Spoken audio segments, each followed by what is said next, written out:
il s'agit d'une fonctionnalité qui est souvent demandée, alors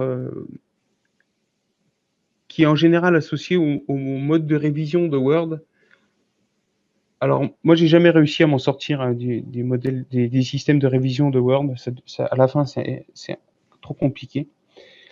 Et donc, je vais vous montrer ce qu'on a implémenté il y a quelques temps et qui est assez récurrent dans les demandes. Donc ici, j'ai deux paragraphes qui sont, donc j'ai marqué un en révision A, un en révision B. Ici, j'ai mon historique de révision avec le descriptif de ma révision A et le descriptif de ma révision B. Donc ici, je vais associer un indice de révision à ce contenu. Donc ici, je vais dire que c'est la révision A. Alors, vous voyez que la caractérisation là, elle est un peu exotique et je l'ai définie exprès pour la démonstration d'aujourd'hui. L'idée, c'est d'avoir une caractérisation qui soit parlante pour vos utilisateurs, pour votre métier. Donc, nous, on se tient au schéma DocBook en arrière-plan et l'idée, c'est quand même que cette structure, cette grammaire soit la plus transparente possible pour l'utilisateur.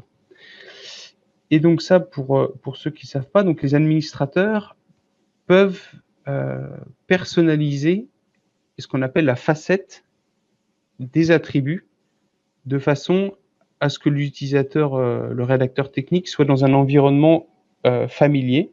Et donc voilà, donc ici on peut choisir les attributs qui sont visibles dans le menu contextuel et adapter sa facette. Donc tout ça, c'est pour que si vous utilisez un attribut donné pour un besoin spécifique, ça vous permet de détailler le besoin métier et qu'il n'y ait pas d'ambiguïté et qu'il n'y ait pas une gymnastique intellectuelle à faire pour vos rédacteurs. C'est toujours ça de gagner en qualité de contenu et en temps de formation. Donc voilà. Et donc ici, je vais faire pareil, propriété de l'élément. Donc ici, je vais mettre révision B. Donc voilà. Donc ici, je régénère ma publication, mon PDF. Donc là, j'ai juste mis la caractérisation. On peut le mettre sur un élément qui est plus ou moins important. C'est pas le problème. Ce qui se passe, c'est qu'en termes de gestion, vous vous associez juste un élément avec un niveau de révision. Donc, voilà.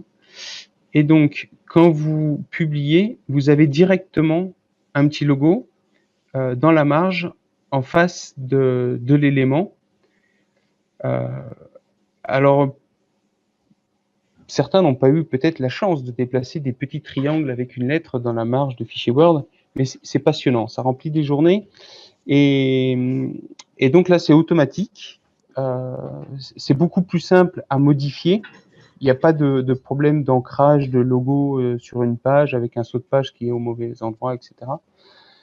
Et là, vous avez toute votre traçabilité, c'est-à-dire que ici, j'ai noté que c'était associé à la révision A et on n'a pas d'indicateur visuel que c'est lié à la révision A, puisqu'on considère qu'on l'a déjà envoyé au client, donc ça ne sert à rien d'attirer son attention sur quelque chose qu'il a déjà vu. Et donc, on ne montre que ce qui est à la dernière révision courante.